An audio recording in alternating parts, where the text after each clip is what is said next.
right, hello. So Detroit. So we arrived to the campsite, and when we were arriving, it was probably 80% filled. But throughout the night, it literally became full of capacity. And this was just a holiday weekend. I think it was one of the last weekends right before the state parks closed or turned off water. But the state park where we stayed, Sterling State Park, it was flat, so you could see all the campers and all the neighbors. Kind of like reminded us of Delaware. Yeah. Seashore State Park. It was filled, which was very nice. We like having the neighbors and people watching. It is nice. Ended up running 10 miles when I was there, just a loop around the campground. I don't know, so many old people just like, you're making me look tired. One more round and have a beer. So, you know, people are just having a blast. Yeah. And the bathhouses were probably the best bathhouses that we've had, and that carried on to 10 out of 10. The other state parks in Michigan as well. So hats off to you, Michigan State Parks. They did great. You had your own stall, and it was hot water, good pressure, clean. Big. That was good. Also, when we were there, we also swam in Lake Erie. Mm-hmm. You can see that we do the lakes as well. So we have Lake Ontario, which Bjorn swam in. And we're down here in Michigan right now, so we're gonna go knock out Lake. And Bjorn is sitting this one out so that Mama and Papa, we can go swim. Are you excited to swim in a body of water that's not an ocean but looks like an ocean? Yes. Lake Erie, here we come. Lake Erie, here we come. Boom, boom, boom. The first day that we were here, I came and ran, and then I journaled right on the beach, and it was so calm. There was a kayaker. There was a guy with his like electric racing boat that he controlled from the shore. But looks a little bit more like an ocean, doesn't it, today?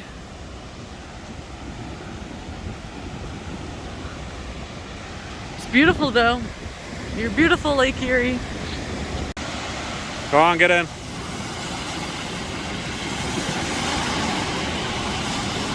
She said it's not that cold, I think, but we'll see.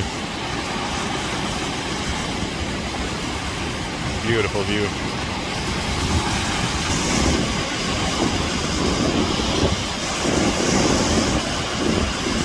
Oh, there she goes. Okay, so Michigan is a two-part state. There's the glove or the mitten, and then there's also the Upper Peninsula. For this video in Detroit, it knocks off the mitten. We'll do the Upper Peninsula in the next video.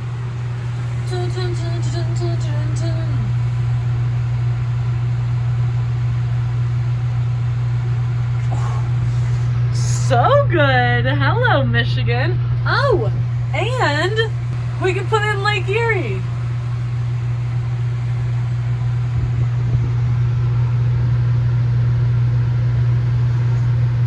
Voila!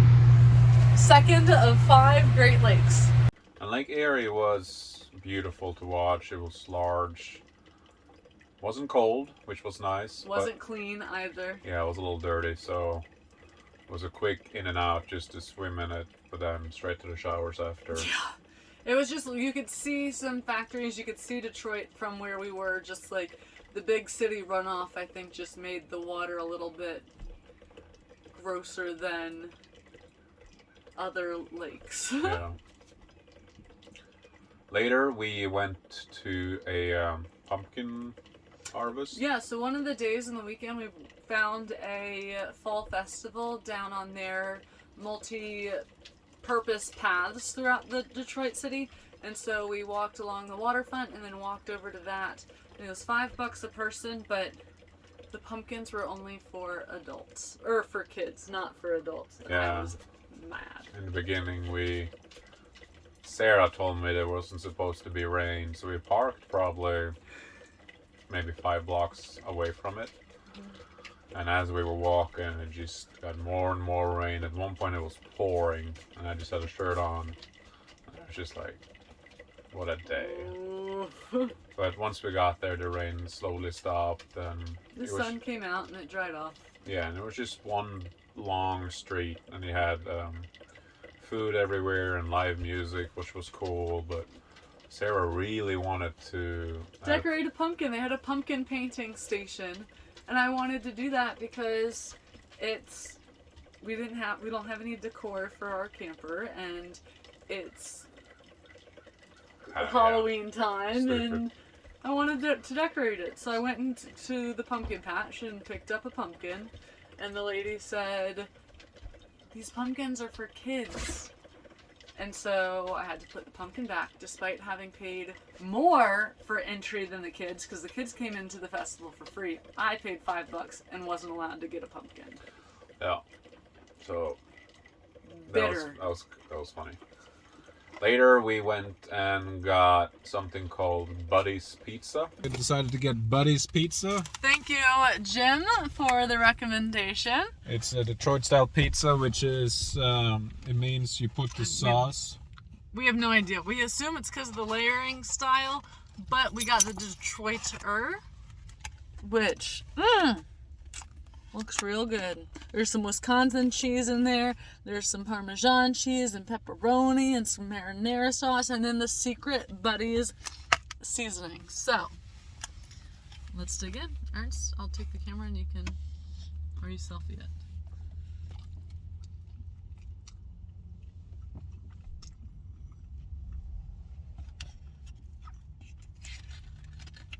What do you think?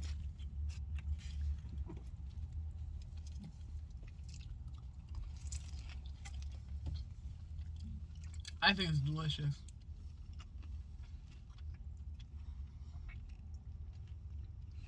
You can see the basil leaves in the slice. So, Okay, fix it to you so I can eat. I don't know if it's the kind of pizza. Like, it's good. I like this style of pizza. It might be the flavors of the pizza that I'm not too fond about. Like, it's good. Yes, I would buy it again, but I'm not gonna rave about it. I think it's like this is better than the New York pizza we had. So I think the New York The $2 New York $2 pizza slice and cheese pizza was better than this, but this is very good. It might just be what we got, because we got some Detroiter or whatever. So, but yeah, it's very good. Highly recommend Buddy's. Makes me very excited about Chicago pizza. So yeah, so Buddy's in downtown Detroit. If you're there, check it out. Get the Detroit style pizza. The next day we went to the Ford Innovation Museum, which was pretty cool. When you walk in, you expect just to see cars, because that's what Ford is known for, but we were able to see the development from the Roadster to how they do NASCAR, but even the American innovation throughout the different industries as well. So we saw it like farm equipment develop from push to animal pull to engine pushed, and then the evolution of different engines, as well as like even kitchen ovens and architecture. Like, what was those houses? They had like the Circle House. The Circle House, that was aluminum. that was a big fad, I guess, but also a big flop. Yeah, so we expected just to see car development and evolution, but it was literally everything.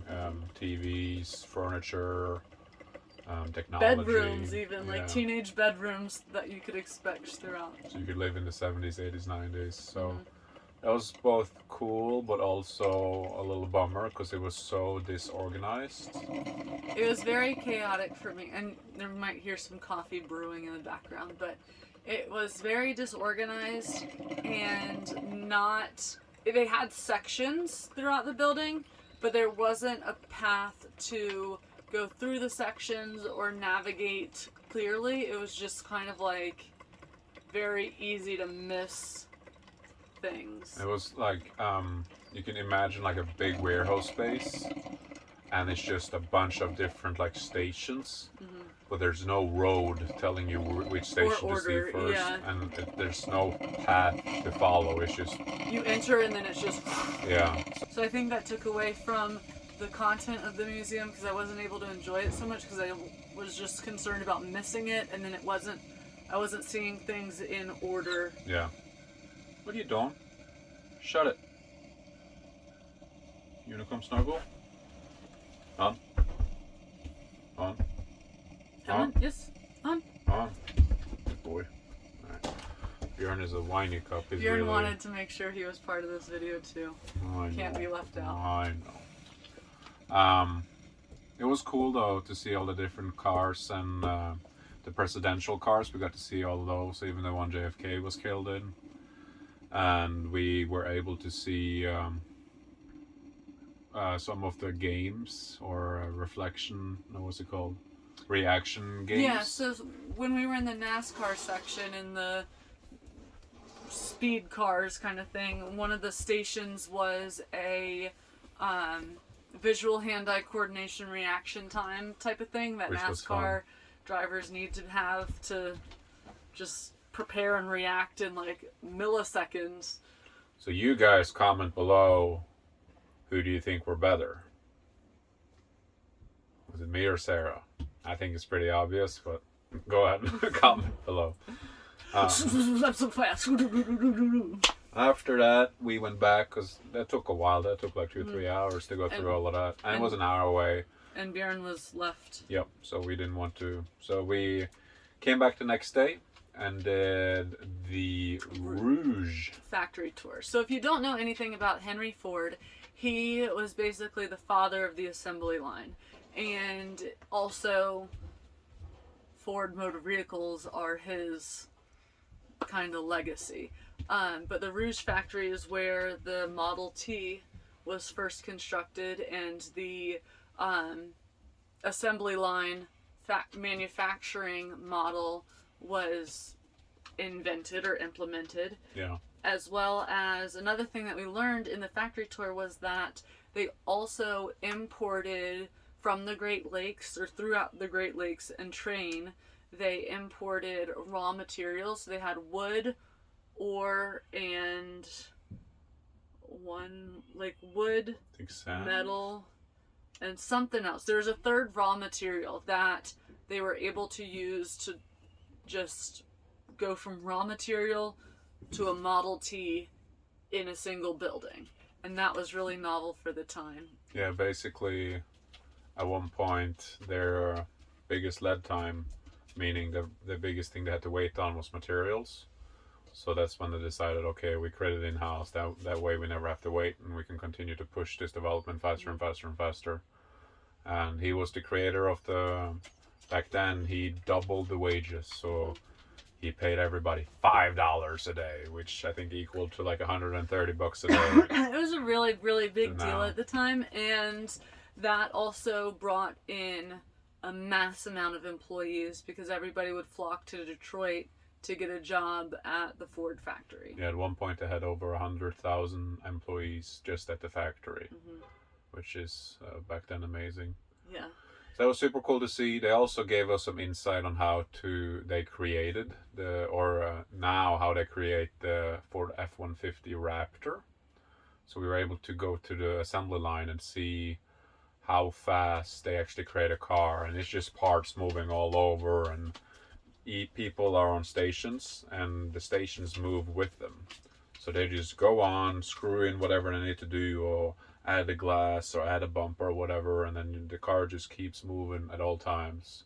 And we saw one person that were on their phone a little bit too much, which me working in logistics before, seeing that, I was like, oh, that's not good. And we literally saw the person being on the phone so much that she had to hit a button that the whole assembly line stopped because she was falling behind.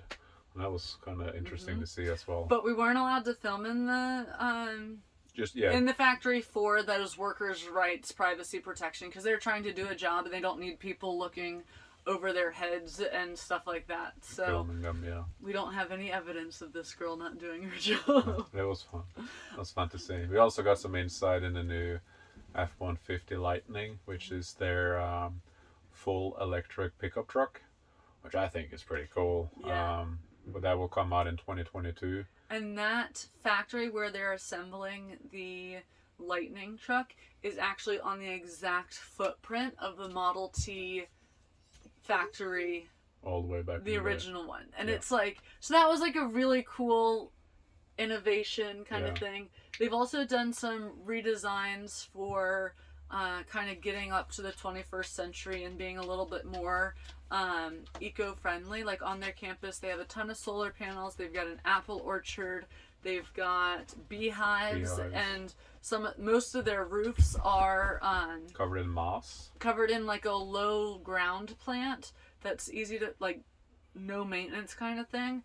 But it provides extra insulation to the building. They've got vines going up the sides. At regular temperatures. Yeah, so they're saving a lot of power. It was really cool to see what the Ford Rouge Museum or Rouge factory and just that whole campus is doing. Yeah. It's no longer where they make every single part, because obviously parts are shipped in. But where we were, the assembly factory was where all Ford 150s are assembled. So our truck... All Ford F-150 Raptors. I thought it was all... Because she pointed out a single Raptor that was orange. But yes, she didn't... but in that station we were is only where the Raptor is made. They make Ford 150s there as well, but they make the Ford 150s at different places too. That assembly that we were at were the only place that a Raptor was made. Oh, okay. But the F-150 was made in different places as well, just different models. So yeah. Gotcha. But yeah, it was really interesting, and like, hats off to assembly line workers and the production, because a truck can be assembled in 4 hours now. Yeah, I think it might even be less than that. I don't remember what they said. I think it was just like all the cool. parts. But unfortunately, because there's a chip shortage, they are assembled and then they go wait in parking lots until this computer chip is available to them. Yeah, which is crazy. But unlike a distribution center like Ernst worked at, the assembly center was a 6-day-a-week kind of regular business hour. They had 2 shifts, but it wasn't as around the clock as your distribution center. Mine was a little different because we were digital, and digital never stops, right? But yeah, their Ford factory was 6 times a week. Not very much overtime. Mm-mm. Holidays they get off, and yeah. So yeah, it was really cool to watch, and I'm kind of bummed that we weren't able to film or anything like that. But if you want to Google, just see if there's any YouTube videos of the Ford factory giving a tour. All you Americans got to learn about the Rouge factory. I mean, your country was built on Detroit. Oh yeah, so one of the other things, talking about like history, they at one time stopped completely producing Ford cars and started producing vehicles for the World Wars. And it was the birth of the Jeep. Yeah. That was another interesting little tidbit. But Detroit was very cool. It was very pretty. State parks, very well maintained in Michigan. Yeah. And we're glad we stopped. We liked Detroit. We didn't like to spend too much time downtown Detroit. I don't know what we would have done for more days. Like, we stayed for 3 full days, and I don't know what we would have done on a 4th or 5th full day. Yeah. But that's okay. I know. All right. Well, we'll see you guys in the Upper Peninsula next. Bye. Bye.